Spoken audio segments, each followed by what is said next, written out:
Welcome back to another episode here as we discuss marriage and what it takes to have a biblical, successful marriage. We've been discussing the roles of the husband the last several weeks. I've been hard on husbands, I'm sure, but hopefully you've taken it to heart and are growing in your walk with Him.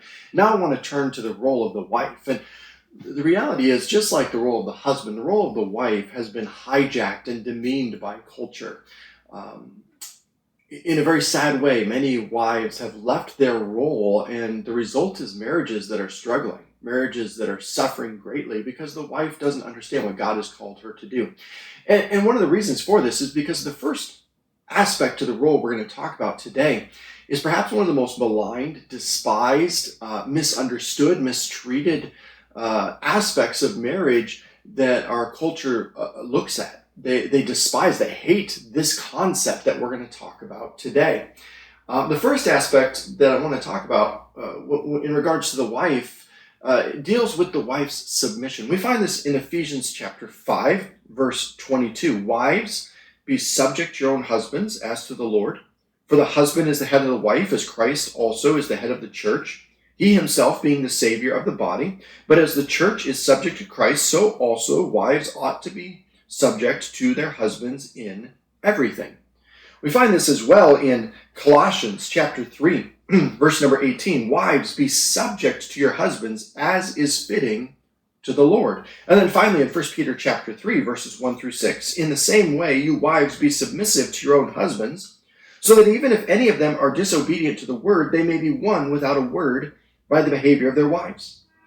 As they observe your chaste and respectful behavior, your adornment must not be merely external, braiding the hair and wearing gold jewelry or putting on dresses, but let it be the hidden person of the heart, with the imperishable quality of a gentle and quiet spirit, which is precious in the sight of God, used to adorn themselves, being submissive to their own husbands, just as Sarah obeyed Abraham, calling him Lord, and you become her children if you do what is right without being frightened with any fear. The reality is, this call on the wife is that the wife is to be submissive, subject to her husband.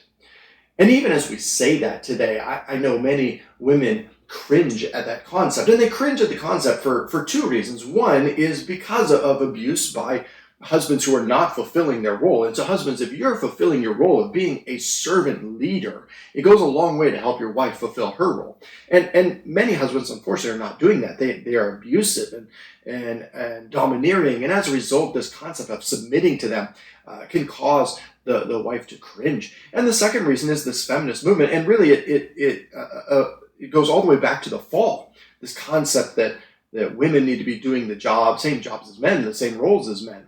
And in the fall, this is what happened. Adam stood idly by while Eve took the leadership, and the result was sin.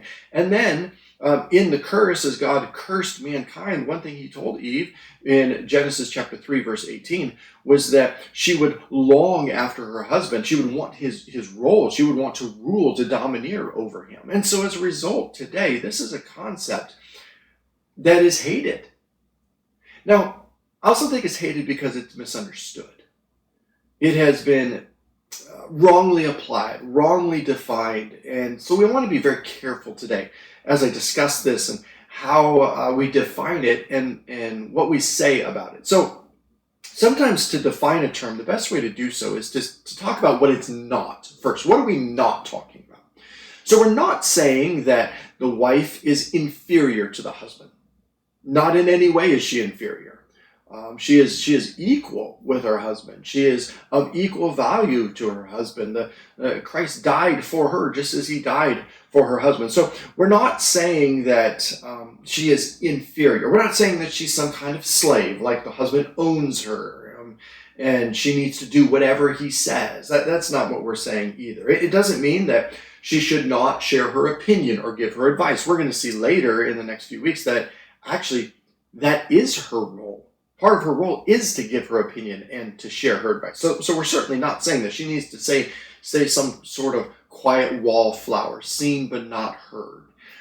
That is not what submission is. Submission does not relegate her to the place of a slave or the place of a child. Rather, biblical submission means that the wife places herself in order under her husband. So the husband leads and the wife places herself in order under his authority. The best definition that I've come across, it's not unique with me. Honestly, I don't remember where I came across it, so I would love to give credit to where it's due, but I'm not sure where it's due here. I just know it's not mine. The best definition I've come across is this. Submission is the freedom of the wife to complete her husband by being a creative help under divinely appointed authority, seeing herself as part of her husband's team, understanding that someone has to lead and make the final decisions and plans, and God has designed and ordained that should be the husband. So what Paul is calling the wife to do is to place herself under her husband's authority, to put the husband as the head of the house, the ultimate decision maker. I find it interesting that Paul in Ephesians 5, when he tells wives in Ephesians 5 verse 22, wives be subject to your own husbands as to the Lord, is pointing back to Ephesians 5:21, where he says that everyone should be subject to one another in the fear of the Lord. So this is something God has called all believers to do to one another, to value others ahead of themselves, to place their opinions and ideas underneath the other, and to place themselves under them. And so it's something that we are all supposed to do. So, Jimmy, what Paul is saying is that wives are to recognize your husband's position as head of the home and support him in that. We need to note also that this submission is voluntary. God does not call husbands to make their wives submit. This is something that you are to do. It says you are to submit as to the Lord. This is something you voluntarily do for the Lord. When a woman is married, she's not signing away her future to be the slave to the whims of some horrible man. Instead, she's joining forces with her husband to create this amazing team, this incredible partnership. And to make this partnership work, each person has to fulfill their complementary roles. And when they do, a beautiful, amazing picture follows. When a wife submits, she is being a faithful advisor and a faithful follower. Now, when should a wife submit? This is a good question. When should a wife submit? Well, we find this answer in Ephesians 5, verse 24. It says, as the church is subject to Christ, so also the wives ought to be to their husbands in everything. What we're saying is a hard thing. It's definitely something that our culture does not agree with, and that is in everything. The wife is to submit herself to her husband. Every area, she's to place herself under his authority. There are no areas that she is not under his authority.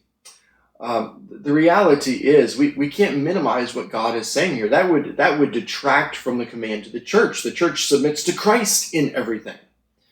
In the same way, wives are to submit to their husbands in everything. That is a completely countercultural concept. But again, husbands, when you fulfill your role, when you do what God has called you to do, it makes it a lot easier for your wife to do what God has called her to do. Why would a wife ever want to do this? This seems rather hard, rather mean even, to say that you need to submit yourself to your husband. Why would a wife want to do this? Well, it says that she's doing it as to the Lord. In other words, when a wife submits to her husband, she is submitting to Christ. If a wife does not submit to her husband, she is not and cannot be submitted to Christ. By obeying her husband, the wife obeys the Lord. He's the one who created marriage. He's the one who created this covenant in marriage and this design in marriage. We can't buy into this modern lie that submission is a bad thing. It's a good thing. We are all to submit to one another. God the Son submitted to God the Father. The church submits to Christ. Wives, submit to your husbands. So let's conclude today by simply answering the question, what does this look like in everyday life? So when we speak about wives submitting to your husbands, what exactly do we mean by this? Well, what this means, wives, is that you don't run the home and demand your way. You don't throw a fit when you don't get what you want. You don't make your husband's life miserable because he didn't do it how you wanted it done. You don't start the Cold War with him. You don't make him walk on eggshells. You don't pick fights with him because you don't like your husband's decisions. Instead, you make the home a place of peace and joy. You seek to serve your husband, advance his life. Be the teammate that God has called you to be. Because as I told the husbands, your marriage is not about you. It's about serving your husband to the glory of God. It's about making his life better to the glory of God. And in this picture, you picture the way that the church submits to Christ. What does this mean in everyday life? What does this mean for you and how you live? 1 Peter 3:4 lays it out well. Let it be the hidden person of the heart with the imperishable quality of a gentle and quiet spirit. We need to recapture that femininity of a gentle and quiet spirit that is loving and joyful and that completes her husband in the way she submits to him. I know this is an incredibly hard concept, but when you capture this, you'll find joy in your marriage. As always, if Heather and I can help you in any way, please reach out to us. We want to help you in your marriage and see it thrive. Wives, Heather does this well, and so she can talk to you well about this. If you have any comments or questions, you can certainly leave them in the comments below, and I'll get them to them as soon as I can. And I trust that God will continue to bless you as you obey him. Have a wonderful week. We'll see you guys on Sunday.